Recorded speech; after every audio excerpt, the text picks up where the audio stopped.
PRC మరింత ఆలస్యం. ఈ నెలాఖరుతో ముగియనున్న కమిటీ గడువు మరో 3 నెలలు పొడిగించే అవకాశం. జాప్యంపై ఉద్యోగ, ఉపాధ్యాయ వర్గాల గుర్రు. రాష్ట్రంలో ఉద్యోగ, ఉపాధ్యాయ, పెన్షనర్ల వేతన సవరణకు మరికొంత సమయం పట్టే అవకాశం ఉన్నది.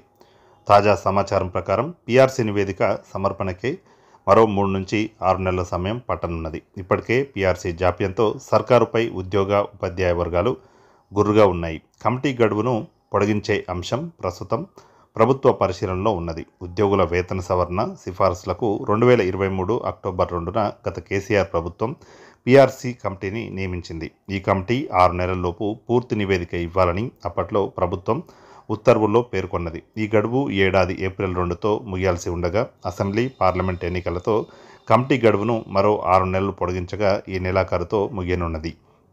పీఆర్సీ కమిటీ తొలుత ఉద్యోగ, ఉపాధ్యాయ, పెన్షనర్ల సంఘాల నుంచి, ఆ తర్వాత ప్రభుత్వ శాఖలతో సంప్రదింపులు చేపట్టింది. ఒక్క ఆర్థిక శాఖతో మాత్రమే సంప్రదింపులు జరపాల్సి ఉన్నది. ఆ తర్వాత ఫిట్మెంట్ సహా పలు అంశాలపై ప్రభుత్వ వైఖరిని తెలుసుకొని కమిటీ పూర్తి స్థాయి నివేదికను సిద్ధం చేస్తుంది. దీనికోసమే ఇంకొంతకాలం పడుతుంది. తక్షణమే పీఆర్సీ నివేదికను తెప్పించుకొని మెరుగైన ఫిట్మెంట్ను ప్రకటించాలని కోరుతున్నాయి.